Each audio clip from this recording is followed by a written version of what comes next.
வணக்கம். சிதைக்க உணவே மருந்து, மருந்தே உணவு. சமூலம் அப்படிங்கிற ஒரு வார்த்தை சித்த மருத்துவத்துல இருக்கு. அதுக்கு என்ன அர்த்தம் நம்ம தெரிஞ்சுக்கலாம்.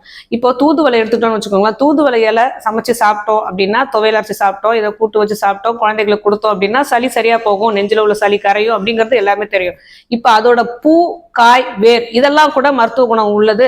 சித்த மருத்துவர்கள் அதெல்லாம் மருத்துவங்கள்ல யூஸ் பண்றாங்க அப்படின்னு நம்ம தெரிஞ்சுக்கணும். நம்ம தெரிஞ்சதை நம்ம ஒரு கீரையா சாப்பிட்றோம் அப்படின்னா அதோட தண்டும் சரி, பூவும் சரி, காயும் சரி, அது மருந்தா பார்க்கப்படுது சித்த மருத்துவரால். அதை அவங்க மருந்தா யூஸ் பண்றாங்க. இப்ப அதெல்லாம் என்னன்னு தெரிஞ்சுக்கலாம். நம்ம இந்த தூதுவளை பூவை சுக்ல விருத்தின்னு சொல்றாங்க. சுக்ல விருத்தினா மேல் ஃபர்டிலிட்டிக்கு, கவுண்ட் அதிகமா இருக்கிறதுக்கும் மொட்டிலிட்டி அதிகமா வரத்துக்கும் இந்த பூவை பக்குவப்படுத்தி அதோட நஞ்சை நீக்கிட்டு சித்த மருத்துவர்கள் மருந்தா யூஸ் பண்ணுவாங்க. அதே மாதிரி அதோட காய் திரிதோஷங்களையும் சமம் செய்து கொடுக்கும்.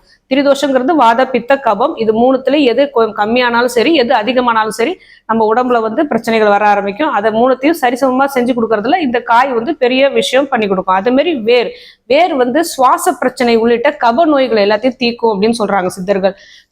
யாருக்காவது ஆஸ்மா இருந்தாலும் சரி, அடிக்கடி சளி பிடிக்குதுன்னு அவங்க நினைச்சுக்கிட்டாலும் சரி, இது எல்லாமே மருத்துவ குணம் நிறைந்த இந்த பூ, காய், இலை, வேர் இது எல்லாத்தையுமே அவங்க மருந்துகள்ல யூஸ் பண்றாங்க. சோ இந்த மாதிரி உள்ள பொருட்கள் தான் நமக்கு சித்த மருந்துகளா யூஸ் ஆகுது. இதே மாதிரி இன்னொரு விஷயம், சுரைக்காய் நமக்கு எல்லாருக்குமே தெரியும். சுரைக்காயோட மருத்துவ குணத்தை பத்தி தெரியும். காய் இல்லாம இப்போ இலையை எடுத்துக்கிட்டோம் அப்படின்னா ஸ்ட்ரெஸ்ஸை போக்கக்கூடிய வல்லது.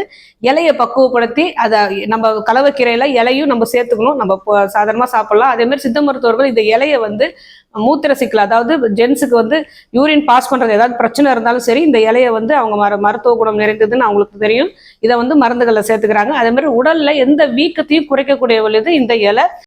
இலை ஸ்ட்ரெஸ்ஸை நீக்கக்கூடிய வல்லது.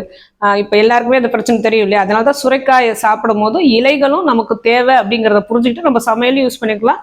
சித்த மருத்துவர்கள் இந்த இலையையும் அவங்க மருந்துகள்ல யூஸ் பண்றாங்க. அதே மாதிரி தான் இப்போ ஒவ்வொரு மூலிகையும் எடுத்துக்கிட்டோம் அப்படின்னா அதுல ஒரு பாட்டு தான் நம்ம டைரக்டா யூஸ் பண்ணுவோம்.